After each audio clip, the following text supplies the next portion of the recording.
భైరవకోన 9వ శతాబ్దానికి చెందిన ఓ అద్భుత శివాలయం. ప్రకాశం జిల్లాలోని చంద్రశేఖరపురం మండలం కొత్తపల్లి గ్రామానికి దగ్గరలో ఈ ఆలయం ఉంది. ఈ ప్రాంతానికి క్షేత్ర పాలకుడు భైరవుడు. ఆయన పేరు మీదే దీన్ని భైరవ క్షేత్రంగా పిలుస్తున్నారు. అయితే ఒకప్పుడు ఈ ప్రాంతాన్ని కాలభైరవుడు అనే చక్రవర్తి పాలించాడని, అందుకే ఇది భైరవకోన అయిందని అంటారు. అందుకు సాక్ష్యంగా ఈ ప్రాంతం చుట్టూ కోటల ఆనవాళ్లు కనిపిస్తూ ఉంటాయి. వీటన్నింటిలోనూ గర్భాలయాలు, వరండాలు, స్తంభాలు అన్నీ ఆ కొండరాయితోనే మలచటం విశేషం. శివలింగాలను మాత్రమే గ్రానైట్ శిలతో చెక్కి ప్రతిష్ఠించారు. ఈ గుహాలయాల్లో నెలకొన్న ప్రధాన దైవం భర్గేశ్వరుడు. ఇక్కడున్న దుర్గాంబ ఆలయంలో అమ్మవారి విగ్రహం మీద కార్తీక పౌర్ణమి రోజున చంద్రకిరణాలు పడడం భైరవకోనకున్న మరో విశేషం. అందుకే ఆ రోజున భక్తులు విశేషంగా ఇక్కడకు తరలివస్తూ ఉంటారు. శివరాత్రికి పక్కనే ఉన్న జలపాత సెలయేటిలో స్నానం చేసి శివరూపాల్ని దర్శించుకుంటారు. ఇక్కడ కొలువుతీరిన శివలింగాలు సుప్రసిద్ధ క్షేత్రాల్లోని శివలింగాల్ని పోలి ఉండడంతో వీటిని కూడా ఆ పేర్లతోనే పిలుస్తున్నారు. ఒక కొండ మీదకి మెట్లెక్కి వెళితే ఒక దుర్గాలయం ఉంది.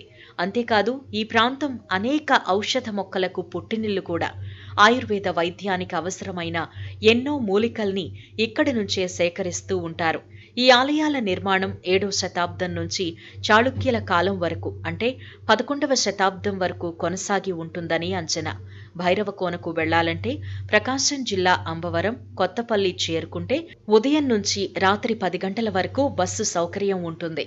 అటవీ ప్రాంతం కాబట్టి నిర్వాహకులు ఇక్కడ నిత్యాన్నదానాన్ని ఏర్పాటు చేశారు. ఓ చిన్న అతిథి గృహం కూడా ఉంది. ప్రతి ఒక్కరూ తప్పనిసరిగా చూడాల్సిన క్షేత్రం ఇది.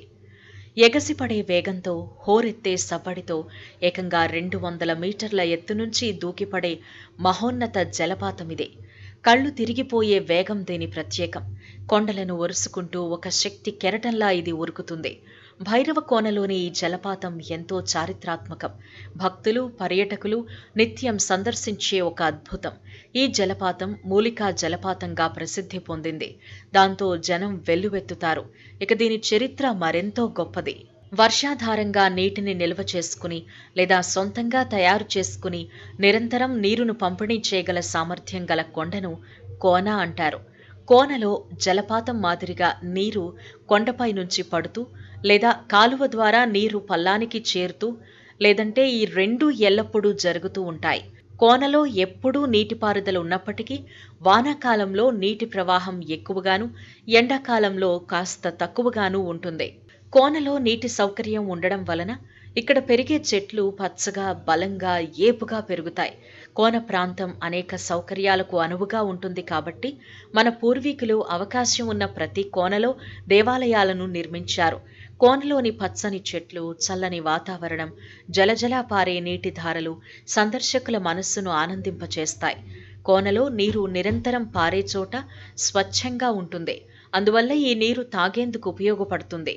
దేవాలయమున్న కోన ప్రాంతంలో కొండ పైభాగం నుంచి ఏరుగా వచ్చి కొంత భాగాన్ని ఆక్రమించిన నీటి సముదాయాన్ని కోనేరు అంటారు.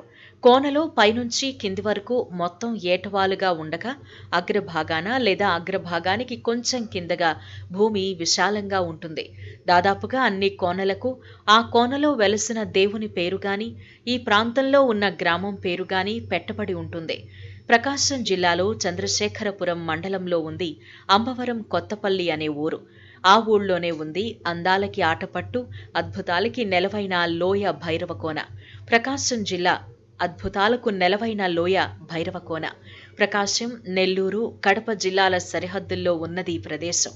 ప్రకాశం జిల్లా ముఖ్య పట్టణమైన ఒంగోలుకు 120 కిలోమీటర్ల దూరంలో ఉంది. 200 మీటర్ల ఎత్తు నుంచి దూకే ఈ జలపాతం ఇక్కడ అత్యద్భుతం. జలపాతంలో నీరున్నా వేసవికాలంలో నీరు అతి తక్కువగా ఉంటుంది. కొండల మీద నుంచి కారే ఆ అతి తక్కువ నీరు కింద నిర్మింపబడ్డ పెద్ద సిమెంట్ టబ్లో చేరుతుంది. వచ్చిన వారందరూ అక్కడ స్నానం చేస్తారు. ఈ జల ప్రవాహం తన పయనించే దోవలో ఉన్న వివిధ వైద్య మూలికలను రుసుకుని ప్రవహించటంతో ఆ నీటిలో స్నానం చేసిన వారికి అనేక రుగ్మతల నుంచి విముక్తి లభిస్తుంది అని ఇక్కడి వారి నమ్మకం. అందుకే నీరెంత తక్కువగా ఉన్నా వచ్చిన వారిలో చాలా మంది స్నానం చేస్తూ ఉంటారు.